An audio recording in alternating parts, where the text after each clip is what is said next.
lines. Introducing Dr. Shashi Tharoor is both easy and difficult. Easy because he is incredibly famous and needs no introduction. Difficult because his talents are far too many to be summarized in a few minutes.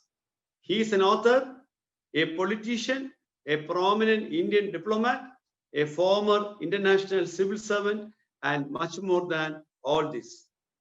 I am sure most of us have wondered of his unmatched vocabulary in English, witty comments, and his most bewitching smile. Not many of us, however, know that he is one of the youngest persons to be awarded a doctorate from Tufts University, USA, when he was just 22. Subsequently, he had a 23-year-long career as a diplomat in the United Nations, serving in various capacities as a peacekeeper, refugee worker, administrator, and Under-Secretary General during Mr. Kofi Annan's leadership of the organization. In 2006, Dr. Tharoor was chosen as India's official candidate for the post of Secretary General of the United Nations. After his stint in the UN, Dr. Tharoor joined the Indian National Congress and contested the elections to the Lok Sabha. He has been serving as Member of Parliament, Lok Sabha, since 2009. He served as the Minister of State for Human Resource Development and External Affairs under the Prime Minister Sri Manmohan Singh. He currently chairs the Parliamentary Steering Committee on Information Technology. His hat-trick victories in elections from the prestigious Thiruvananthapuram constituency, the capital of Kerala, speak volumes about his popularity and public acceptance. Awards and accolades have come his way since the time he received the Best Student Award while doing his PhD.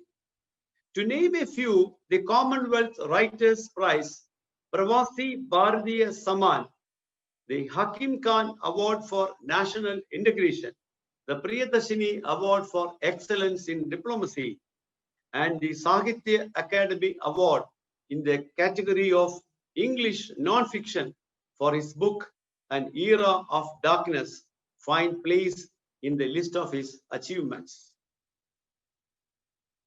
Even in his busy schedule as a politician and diplomat, the writer in him is both prolific and effective.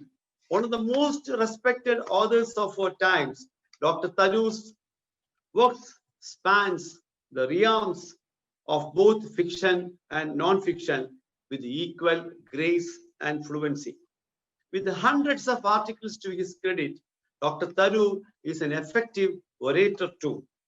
It remains a wonder that someone who was born in London, educated in the US, dedicates his entire life for India and gets recognized as an authority on India, especially regarding its recent economic transformation and future prospects, globalization, freedom of the press, human rights, literacy, culture, foreign affairs, cricket, and more. As always, Dr. Tharoor continues to inspire and charm us. Friends, I am extremely privileged to present before this global audience the Member of Parliament representing Thiruvananthapuram, my hometown, a soft-spoken, new age politician, writer, orator, and a global leader of tomorrow, Dr. Shashi Tharoor. Thank you.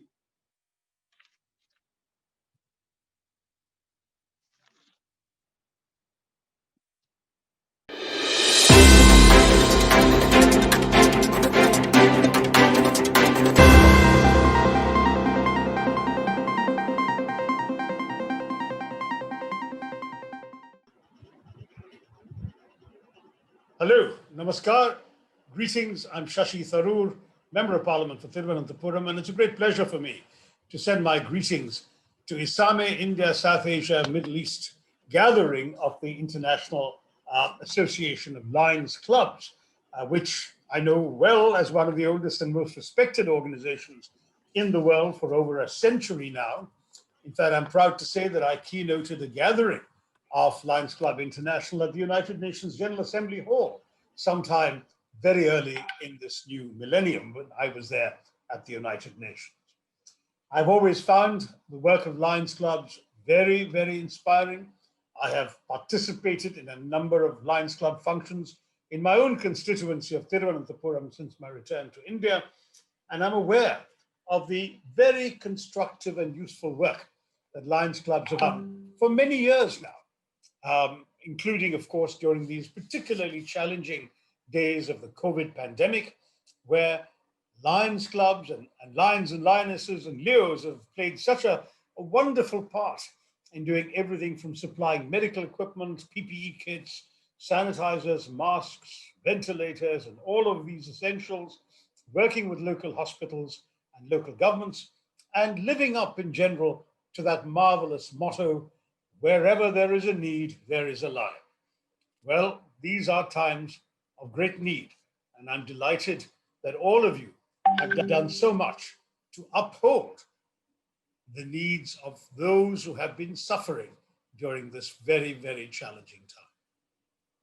At the same time, in celebrating your gathering today, you have invited me to speak a little bit about the post-COVID world. And I think it's good that we could look beyond where we stand in the world today, going beyond the immediate emergency concerns of the COVID pandemic, even though we all know the pandemic is far from over.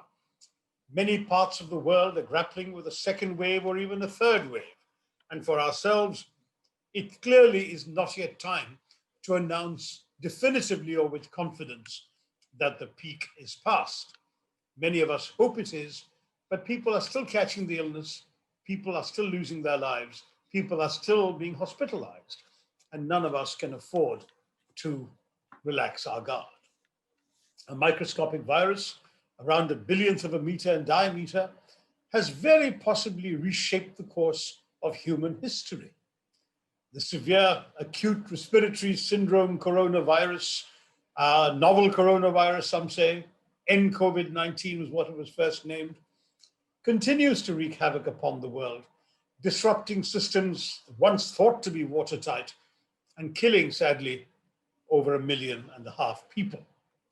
As scientists strive to find an effective vaccine to end the carnage, we know there are 3 or 4 possible contenders.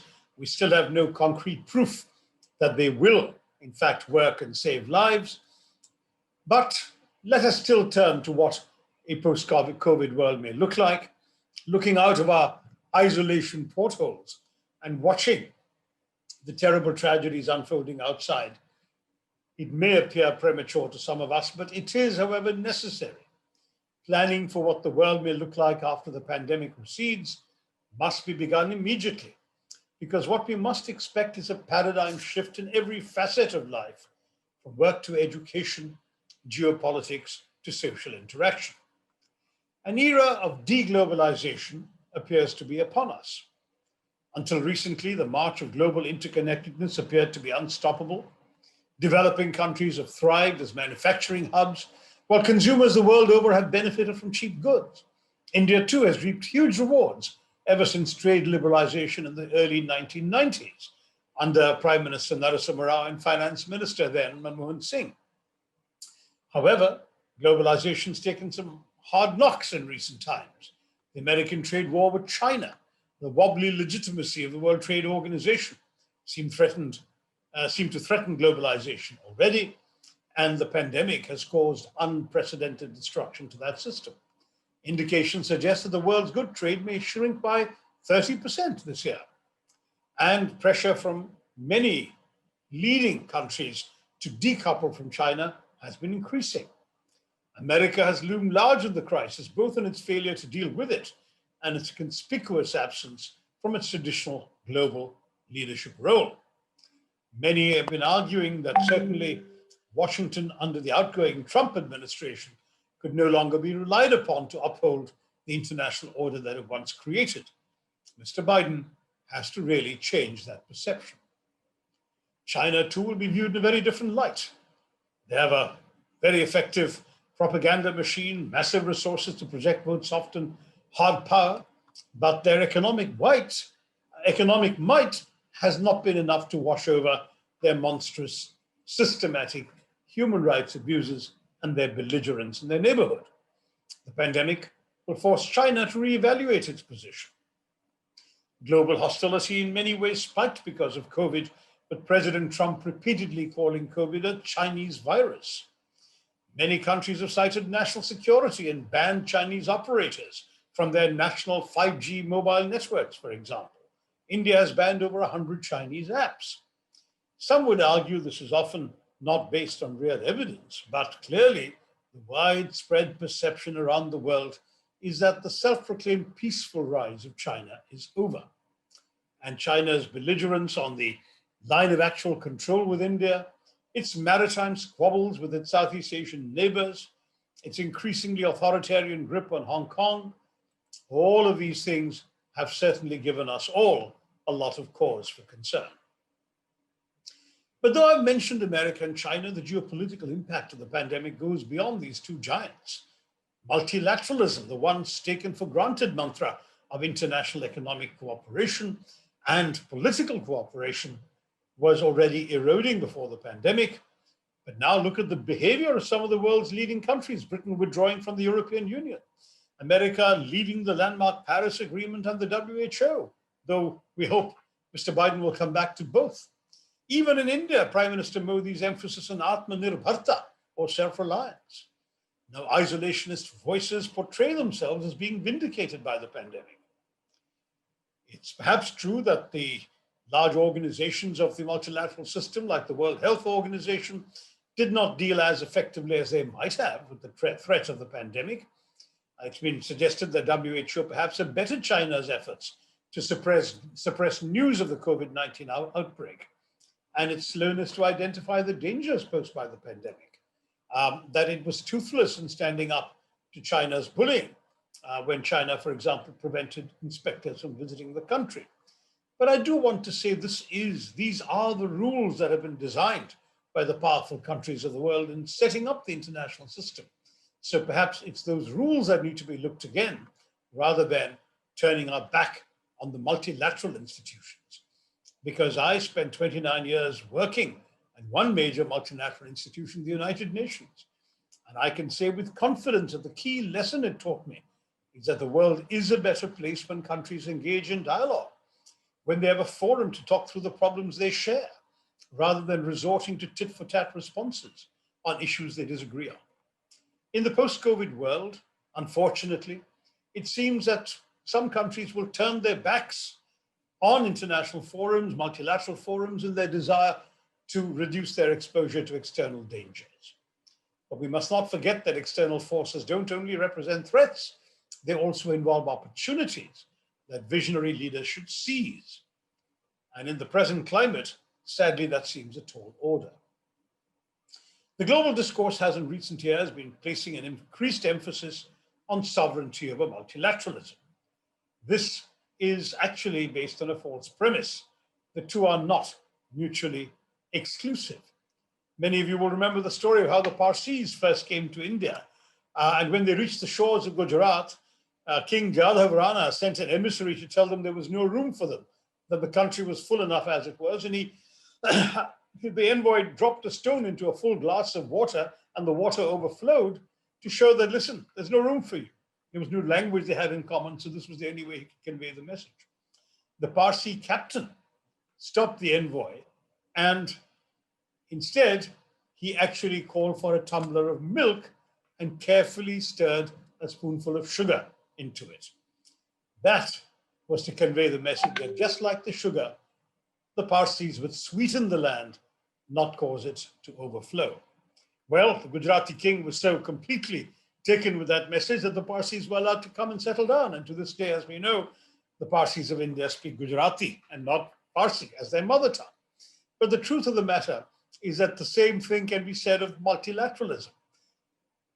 Allowing some bits of your sovereignty to be leveraged along with those of others is actually not going to reduce your sovereignty.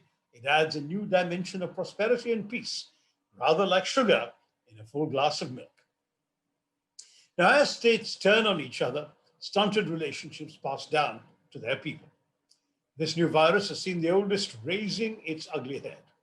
Countries around the world have seen racism grow in the form of anti-Chinese bigotry, a general fear and loathing of foreigners, shunning the world, turning inward, shutting their doors to those desperate to enter. Videos on WhatsApp are showing incidents of Chinese-looking people being shouted at or turned away from Western supermarkets. India, in a matter of national shame, Indians from the Northeast have been subject to abuse in other parts of the country and are demeaned for their supposedly Chinese features. The Tablighi Jamaat controversy, when the debacle was seized upon by bigots and hate mongers as an excuse for the vilification of an entire community. So this kind of hateful response to a pandemic has happened in the medieval days, goes back even perhaps to the era of Marcus Aurelius, who blamed Christians in the Roman Empire for a smallpox plague. But in the 21st century, there should be no space for this kind of bigotry and racism. We must create a post-COVID world that is not as ugly and as devoid of communal harmony as such developments suggest. Another trend that seems to become apparent is that the new world may be a more authoritarian one. The pandemic has been seized upon by authoritarian leaders the world over as the ideal excuse to consolidate their control over their country's people and institutions. In Hungary, Prime Minister Orbán has decided to rule by decree and suspend parliament. Israel suspended the courts, essentially putting judicial process in abeyance. In India, we should be grateful the central government has only suspended the Member of Parliament's local area development funds, but it has also shut down essentially most legislative deliberation. And of course, the MP funds were a critical source of parliamentarians' legitimacy and the only source of support for the opposition. It's textbook political science that strongmen will use will use times of national crisis to strengthen their iron grip on the people. But I think that's definitely happening in many, many places, and people threatened by an unseen virus are always going to look to their own governments to protect them, and in turn, these governments ride roughshod over the checks and balances that are supposed to guarantee their citizens' civil liberties. This is further compounded by the effect of a growing surveillance state, emboldened by innovations in technology and again by open partnerships between national governments and big tech firms. Again, using the excuse of the pandemic, authoritarian governments have sought to gain a new method of entry into their citizens' private lives, allowing them now a digital route by which to control them. Of course, we accept that contact tracing is a vital practice during a pandemic. It allows health officials to monitor the spread of a disease, perhaps curtail it. But the great danger is that blatant and massive state-led privacy violations can occur, and the attempts that were made at one time to make the government-mandated Arogya Setu contact tracing app mandatory, particularly for government servants, airplane travelers, and so on, became a real issue because of the laxity of its data protection safeguards, and of course, the legally dubious insistence that it should be on people's phones.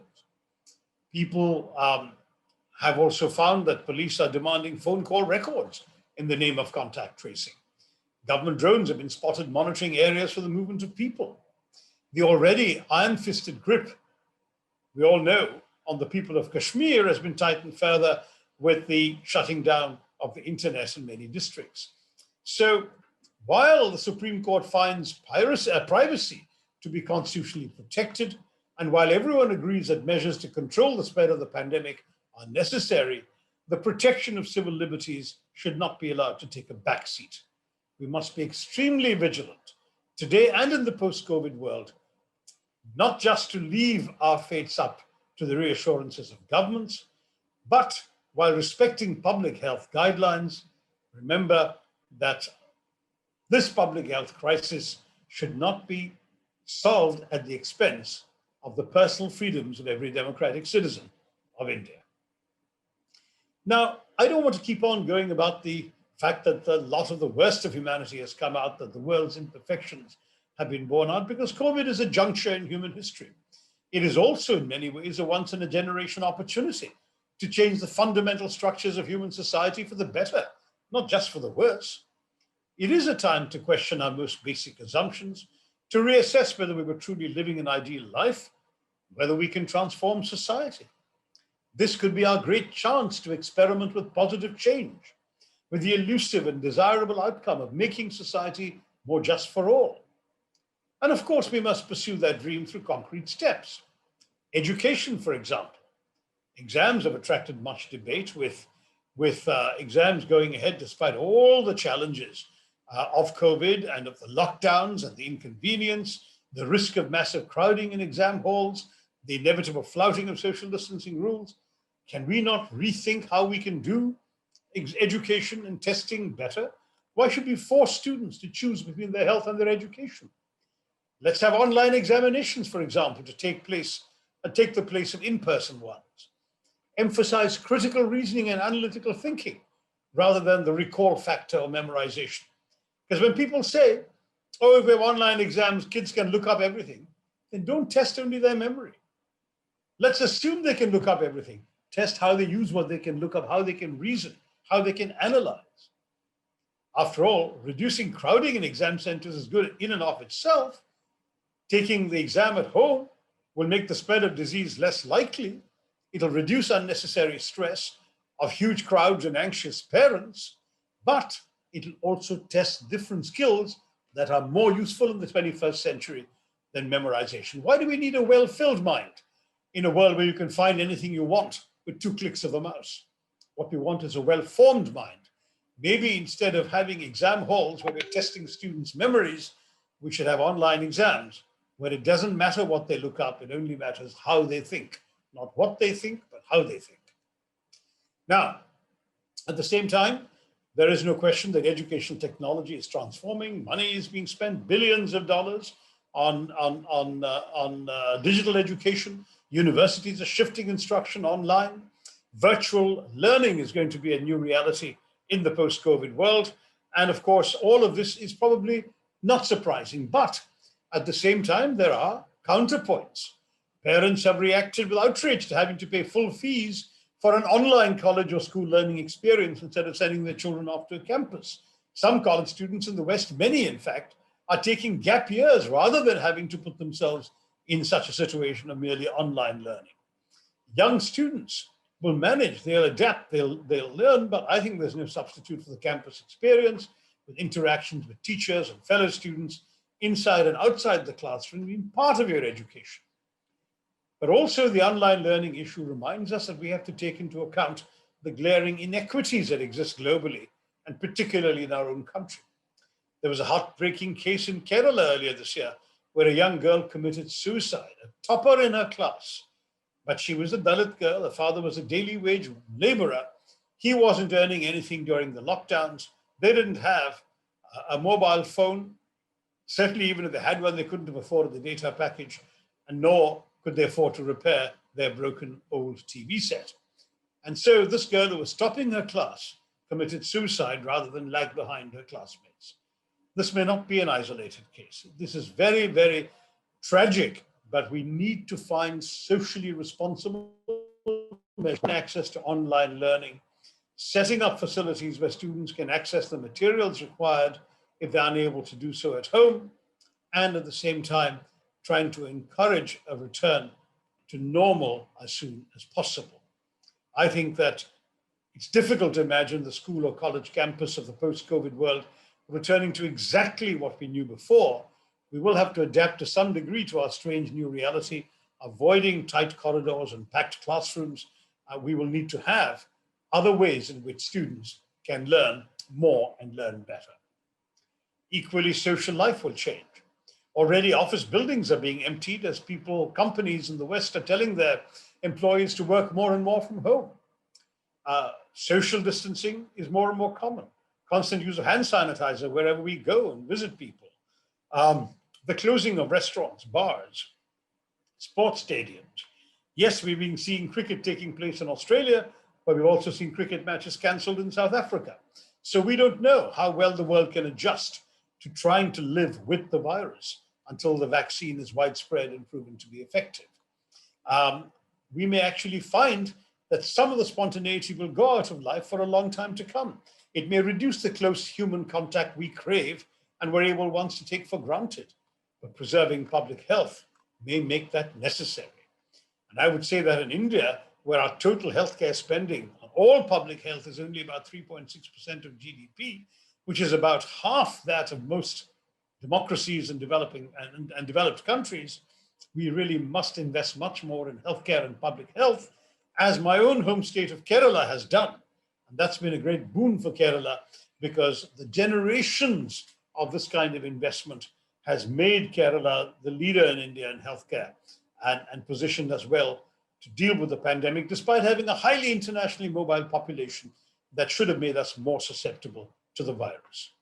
I hope that one silver lining that may come out of this terrible period of our history is a paradigm shift in national attitudes towards public health. And I think that spending in health infrastructure should be a far more prominent issue for politicians than it currently is. Maybe COVID will encourage politicians to give it more importance, because heightened awareness amongst both the public and the netas of the critical importance of investing in health infrastructure and pandemic preparedness is absolutely indispensable. And let me say that we must thank the doctors, nurses, scientists, sanitary workers, pharmacists, who put their lives on the line to pull India out of the chasm it finds itself in. Recognize them for the heroes and patriots they are, but give them the resources and the support that reflect our awareness that they are really the ones on the front lines, no longer just the soldiers.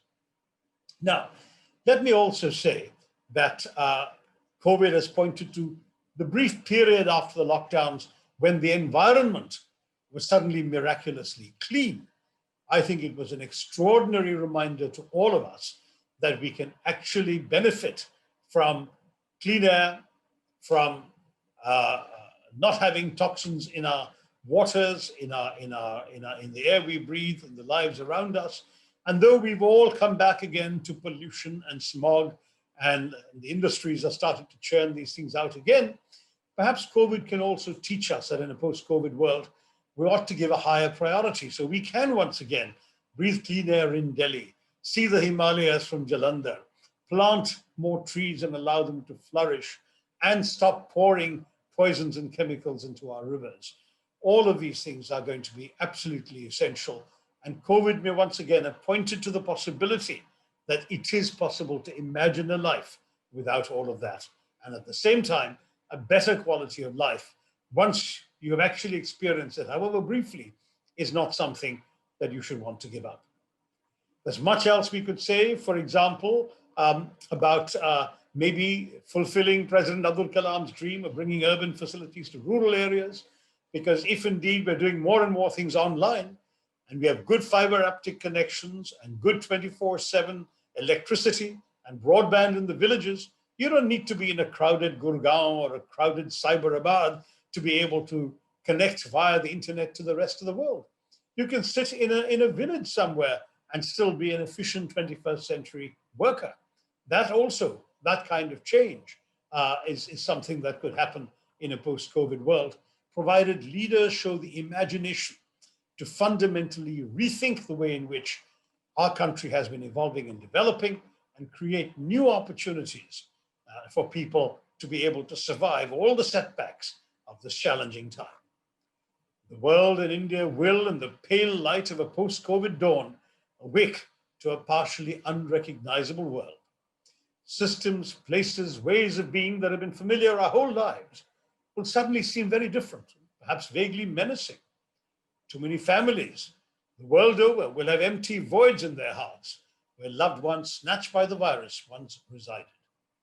The most basic aspects of human existence, work, friends, education, travel, will have been altered by a malignant force beyond our control. But this cannot be a cause for existential despair. I hope that all these positive trends that I've suggested to you will in fact be brought to fruition by enlightened leaders.